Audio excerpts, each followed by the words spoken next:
ஸல்லல்லாஹு அலைஹி வஸல்லம் அவர்களே, உங்களிடம் யார் வந்து எதை கேட்டாலும் இல்லை என்று சொல்லாமல் கொடுக்க வேண்டும். அல்லாஹ் போட்ட கட்டளையில சொன்ன பிறகு பிரசங்கத்தை பண்ணிட்டு இருக்கலாமா?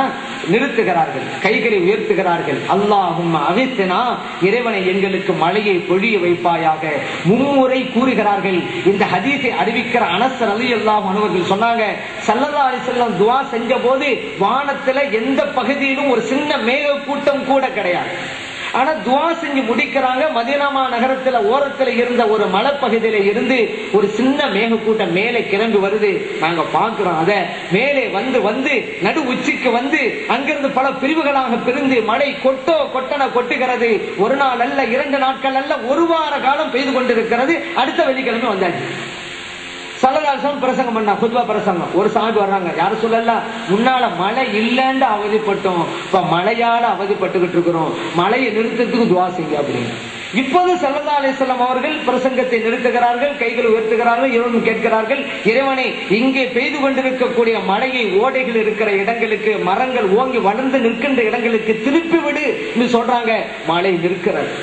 அனஸ் ரலியல்லாஹு அன்ஹு சொல்றாங்க, ஹரஜ்னா நம்ஷி ஃபிஷம், நாங்கள் தொழுகையை முடித்து விட்டு வெயிலிலே நடந்து சென்றோம். புகாரிலே பதிவு செய்யப்பட்ட ஹதீஸ். வேண்டும், மழை பெய்கிறது, நிற்க வேண்டும், நிற்கிறது. இதுதான் இறைத்தூதர் ஸல்லல்லாஹு அலைஹி வஸல்லம் அவர்கள். நம்மளால முடியுமா இத? அந்த ஸல்லல்லாஹு அலைஹி வஸல்லம் நம்மள மாதிரியா? உடனே கேட்டா கிடைக்குமா நமக்கு? எப்படி சொல்றீங்க ஸல்லல்லாஹு சம்பளம் மாதிரிதாண்டு? இதுல வேற எது கிடைக்கும்? இந்த டைரக்ட் வாங்க, அது என்ன வசீலா? அல்லாட்ட டைரக்டா கேட்க வேண்டியதானே. இந்த டைரக்ட்ங்கிறவங்க மறுமையில மாட்டிக்கிடுவாங்க, அதே ஒரு விஷயம். ஏன்னா மிகப்பெரிய ஒரு ஷஃபாத்துல் உதுமான்னு ஒண்ணு இருக்குது. ஸல்லல்லாஹு அலைஹி வஸல்லம் அவங்கள்ட்ட போய் அவங்க அல்லாஹ்ட்ட மண்டாடி தான் எல்லாருக்கும் அந்த வெற்றி கிடைக்க போகுது. இது புகாரிலே இருக்கிறது. மக்கள் எல்லாம் இந்த நிலையிலிருந்து நம்ம பாதுகாப்புன்னு சொன்னா, வாங்க ஆதம் அலைஹிஸ்ஸலாம் போகலாம், அவங்க தான் நம்முடைய பாட்டனாரு அப்படின்னு அங்க போவாங்க. அவங்க சொல்லுவாங்க, அதுக்கு எனக்கு தேவையில்லை, நூஹ் அலைஹிஸ்ஸலாம் போங்கம்பாங்க. நூஹ் அலைஹிஸ்ஸலாம் இப்ராஹிம் அலைஹிஸ்ஸலாம் காட்டுவாங்க, இப்ராஹிம் அலைஹிஸ்ஸலாம் மூசா அலைஹிஸ்ஸலாம் காட்டுவாங்க, மூசா அலைஹிஸ்ஸலாம் ஈசா அலைஹிஸ்ஸலாம் காட்டுவாங்க, ஈசா அலைஹிஸ்ஸலாம் நமது நாயகம் ஸல்லல்லாஹு அலைஹி வஸல்லம் அவங்க காட்டுவாங்க. எந்த ஒரு நபியும் ஏங்க எங்கிட்ட வந்து சொல்றீங்க, அல்லாஹ் தான் அங்க இருக்கிறானே, நேரடியா கேளுங்கன்னு எந்த நபியும் சொல்ல மாட்டாங்க. ஏன்னா உண்மை அவர்களுக்கு புரிகிறது, நபிமார்கள் அவர்களுக்கு புரிகிறது. ஆனா இன்றைய வஹாபிகளுக்கு தான் உண்மை புரியல. அல்லாஹ்வால் முடியுமா, அல்லாஹ்வால் முடியாது, அதான் பேச்சு. எந்த மூமின் சொல்லுவான் அல்லாஹ்வால் முடியாதுன்னு? எந்த மூமினாலும் அல்லாஹ் முடியாதுன்னு சொல்லுவாங்களா? எந்த உதவியும் இல்ல, எந்த வசனம் இல்ல, அல்லாஹ்வால் முடியுமா முடியாதான்னு கேட்டா முடியும் தான் நம்ம சொல்லுவோம். இதுல என்ன இருக்கு? ஒரு மூமின் நம்பிக்கை தானே. ஆனா அல்லாஹ் எப்படி அமைத்து வைத்திருக்கிறான் இந்த உலகத்துல? மேகம் இல்லாட்டா மழை பொழியாத, அல்லாஹ்வா கொடுக்க முடியாதான்னு கேட்டா முடியும் தான். ஆனா அல்லாஹ் எப்படி அமைச்சு வச்சிருக்கான்? மேகத்தை அனுப்பி மழையை தருவேன், அப்படிதான் அல்லாஹ் அமைச்சு வச்சிருக்கான். அதைத்தான் நம்ம பார்க்கணும். அல்லாஹ் தான் ரிஸ்க் தர்றான். ஒரு ஆள் கேட்கிறாரு, நீ சம்பாதிச்சாதான் அல்லாஹ் தர முடியுமா? நீ ஒரு வீட்டுக்குள்ள உட்கார்ந்துக்கிட்டு சும்மா உட்கார்ந்தா அல்லாஹ் நினைச்சா தர முடியாதா அப்படிங்கிறான். உடனே அல்லாஹ் நினைச்சா தர முடியும், அப்படியே வேலைக்கு போற, ஏன் சம்பாதிக்க வீட்டுக்குள்ள உட்காருன்னு சொன்னா நம்ம போய் உட்கார்ந்துருவோமா? அப்படி உட்கார்ந்தா வச்சிருக்க, என்னடா சரியான பேர்க்குடி அப்படின்னு நம்ம பார்த்து சொல்லுவாங்க. சரியான வடிகட்டிய முட்டாள். இறைவன் இருக்க தந்தா எப்படியா உனக்கு நேரடியா தருவான்? அல்லாஹ் முடியுமா முடியாதா என்பதல்ல பேச்சு. முடியும், அதான் நம்மளும் சொல்றோம்.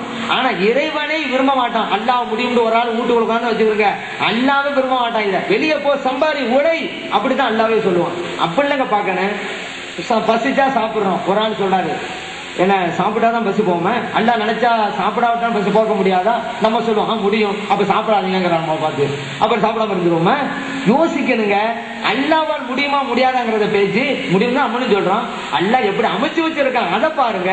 பசிச்சா சாப்பிடணும், அல்லாஹ் அமைச்சது, அதை மதிக்கணும். நம்ம ரிஸ்க் வேணுமா, சம்பாதிக்கணும், வேலை செய்யணும், அல்லாஹ் அமைச்சது, அதை மதிக்கணும். நம்ம அந்த மரபை மீறினால் அது இறைவனுக்கு பிடிக்காது, இறைத்தூதர் ஸல்லல்லாஹு அலைஹி வஸல்லம் அவர்களுக்கும் பிடிக்காது. மறுமையில அல்லாஹ் நினைச்சா நபிமார்கள் மூலமா தான் வரணுமே, டைரக்டா மன்னிக்க முடியாதா? ஏன் அப்படி வச்சான்? இப்படிதான் ரூட், அல்லாஹ் அமைச்சது, மன்னிக்கணும். அப்ப ஸல்லல்லாஹு அலைஹி வஸல்லம் அவங்க போய் சொன்ன உடனே ஸல்லல்லாஹு அலைஹி வஸல்லம் ஏங்க உலகத்தில் இருந்த போதுதான் ஒரே வசீலா நபிமார்கள் மூலம், வலிமார்கள் மூலம் சொன்னீங்க, இங்கதான் எல்லாம் டைரக்டா இருக்கிறான்ல, அவன்கிட்ட போய் நேரடியா கேட்க வேண்டியதானே அப்படின்னு சொன்னாங்களா? ஸல்லல்லாஹு அலைஹி வஸல்லம் இல்லையே. மக்களுடைய கோரிக்கை ஏற்கிறார்கள், இறைவனிடம் முறையிடுகிறார்கள். இறைவன் சொன்னான், இருப்பார் அரசன், உங்கள் தலை உயர்த்துங்கள், நீங்கள் கேட்டதை கொடுத்தேன் என்றான் இறைவன். புகார்ல பதிவு செய்யப்பட்டிருக்கு. இப்ப அல்லாஹ்வாவது கோவப்பட்டானா, இந்த மக்கள் என்கிட்ட நேரடியா கேட்காம உங்க மூலமா வந்தாங்க, இவங்க நான் மன்னிக்க மாட்டேன் அப்படின்னு அல்லாஹ் சொல்லியிருக்கானே. அல்லாஹ் மன்னிக்கிறான்டா என்ன அர்த்தம்? இதுதான் ரூட். அது புரிஞ்சு கொள்ளுங்க. அல்லாஹ்வால் முடியுமா முடியாதான்னு பேசிய சில இளைஞர்களுடைய சிந்தனைகளை கெடுத்து விட்டார்கள். முடியுமா முடியாது என்பதல்ல, முடியும் என்பதுதான் ஒரு இறை நம்பிக்கையாளனுடைய அடிப்படை நம்பிக்கை. ஆனால் இறைவன் எப்படி அமைச்சு வச்சிருக்கான் உலகத்தை, இந்த மார்க்கத்தை, அப்படி யோசிக்கணும். அதைத்தான் நம்ம யோசிச்சுக்கிட்டு இருக்கிறோம். இறைவன் நினைத்தா திருமணமே இல்லாமல் தான் குழந்தை கொடுக்க முடியும். ஆனா எப்படி வச்சுக்கிட்டு இருக்கான்ல திருமணம், அப்படி ஒரு அமைப்பை வச்சிருக்கான்ல, அதை மதிக்கணுமா இல்லையா? மறுமையில் அப்படித்தானே. எப்படிப்பட்ட நாள், லிமானில் முல்குல்யவும் இறைவன் கேட்கிறான். அந்த நாளையில் யாருக்கு ஆட்சியும் அதிகாரமும் இருக்கிறது? குல் லில்லாஹில் வாஹிதில் கஹ்ஹார், ஒருவனான இறைவனுக்கு மட்டும் தான் இருக்கிறது. இங்கேயாவது சீஃப் மினிஸ்டர் இவரு, பிரைம் மினிஸ்டர் அப்படின்னு சொல்லிக்கிட்டு கிடக்கிறோம் பேரளவுக்காவது. அங்க அது கூட கிடையாது. அப்படிப்பட்ட நாள்ல கூட இறைவன் எப்படி அமைச்சிருக்கிறான்? என் தூதர் மூலம் வா, அப்பதான் தருவேன்னு அமைச்சு வச்சிருக்கான். இதை ஏன் மீறீங்க? டைரக்டா.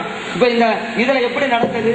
மழை வேண்டுங்கிற விஷயத்துல இந்த சஹாபா பெருமக்களுக்கு தெரியாத அல்லாஹ் சொன்னது வஹுவ மஅக்கும் ஐனமா குன்தும், நீங்கள் எங்கிருந்தாலும் இறைவன் உங்கள் கூட இருக்கிறான். இந்த வசனத்துடைய கருத்து தெரியாம தான் சஹாபா பெருமக்கள் ஸல்லல்லாஹு அலைஹி வஸல்லம் கிட்ட போய் முறையிட்டாங்களா? இறைவன் சொன்னானே நஹ்னு அக்ரபு இலைஹி மின் ஹப்லில் வரீத், மனிதனுடைய உயிர் நாடி நரம்பை விடவும் மிக அருகிலே நாம் இருக்கிறோம் என்று இந்த வசனம்லாம் தெரியல. அதனாலதான் சஹாபா பெருமக்கள் அங்க போய் முறையிட்டாங்களா? சரி, இவங்க தான் போய் முறையிட்டாங்க. அல்லாஹ்வுடைய ரசூல் ஸல்லல்லாஹு அலைஹி வஸல்லம் அவங்களாவது வந்து சஹாபா பெருமக்களை பார்த்து, ஏங்க உங்களுக்கு மழை தானங்க வேணும், மழை கொடுக்கறது அல்லாஹ் தானங்க, அந்த அல்லாஹ் உங்ககிட்ட இருக்கிறான்ல, அந்த அல்லாஹ் உங்களுடைய உயிர் நாட்டு நரம்பை விட பக்கத்தில் இருக்கிறான்ல, அவன்கிட்ட கேட்காம ஏங்க என்கிட்ட வந்து முறையிடுறீங்க என்று ஸல்லல்லாஹு அலைஹி வஸல்லம் சொன்னார்களா? இல்லையே. ஏன்? இறைவன் கொடுக்கிறான், அதுல இருவேறு கருத்துக்கு இடமில்லை. இறைவனை தவிர வேறு யாருக்கும் கொடுக்கின்ற ஆற்றல் சக்தி இந்த மண்ணிலே கிடையாது, விண்ணிலும் கிடையாது. அல்லாஹ் தான் கொடுக்கிறான். யாரு மூலம் கொடுக்கிறான் அதான் பார்க்கணும். அல்லாஹ் ரசூல் அதான் படிச்சு கொடுக்கறாங்க. அல்லாஹ் தான் தர்றான், இறை தூதர் மூலமாக கொடுக்கறான். சஹாபா பெருமக்கள் அதை உணர்றாங்க, கேட்கறாங்க. நீங்க சொன்ன சரிதான்ட்டு ஸல்லல்லாஹு துஆ செய்றாங்க, பெற்று கொடுக்கறாங்க. இதே நான் ஒப்புக்கொள்ள மாட்டேங்கிறோம். அறியாமையில எத்தனை நாளைக்கு இருக்க போறீங்க? அறியா